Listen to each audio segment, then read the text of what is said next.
8h, heure de l'apéritif. L'été, en ville, dès qu'il fait beau, les terrasses sont prises d'assaut.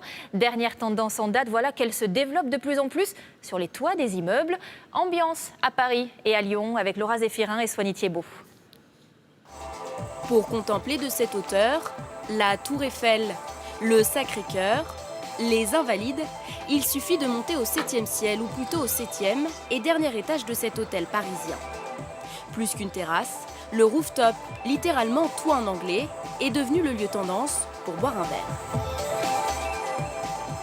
C'est assez calme, il n'y a pas le bruit des voitures. J'ai l'impression vraiment d'être en vacances. La plage est pas loin. Le concept vient tout droit des États-Unis. New York compte à elle seule une cinquantaine de toits-terrasses avec vue sur Manhattan, à couper le souffle. Partout dans le monde, le même succès. En haut des immeubles de Sao Paulo au Brésil, des hôtels de Bangkok en passant par Berlin et même un cinéma sur un toit de Melbourne en Australie. Pas de grand écran à Boulogne près de Paris, mais un bar ouvert il y a 2 ans. Bonsoir les gars, ça va? On est prêts pour le rosé, Morito?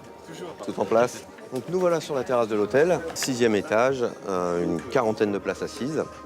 Donc c'est un bar qui est ouvert de 17h à minuit. Au bout de la terrasse, on peut voir le parc de Saint-Cloud. L'enjeu pour cet établissement, développer sa clientèle grâce à son rooftop. C'est quand même une belle plus-value pour notre hôtel. C'est un outil de communication. Et puis pour nos clients, on sait que certains choisissent notre hôtel parce qu'ils savent qu'ils peuvent prendre un verre sur ce bar. Financièrement, c'est un bon investissement. Dès que le rooftop ouvre, on peut estimer à une activité multipliée par 10. Les clients ne délaissent pas pour autant les terrasses des cafés.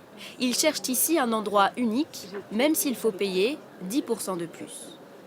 On n'est plus dans la vie de tous les jours, au rez-de-chaussée, entre guillemets, mais on est à l'écart, on est un peu dans un monde à part. Ça change, on a l'impression d'être dans un petit jardin, d'être isolé dans un cocon. À Lyon, le patron de ce rooftop n'a pas eu le choix. Pof, bienvenue sur le toit. Pour réaliser son projet d'une immense terrasse, Cédric Dujardin a dû prendre de la hauteur. Plus de place sur la terre ferme, alors il a transformé le toit de ce bâtiment industriel. Les villes sont encombrées et effectivement, pour obtenir une terrasse de 400 mètres carrés sur la voie publique, c'est assez compliqué. Donc le fait d'être sur un rooftop, ça a l'atout majeur effectivement d'avoir 400 mètres carrés de terrasse. À la sortie du travail et jusqu'au bout de la nuit, les clients apprécient. On est au bord de la Saône. Et c'est quand même un endroit assez rare dans Lyon. C'est immense. Il y a de la place pour s'asseoir. Ça change de toutes les terrasses de Lyon. Ce rooftop a déjà accueilli 140 000 visiteurs depuis son ouverture l'été dernier.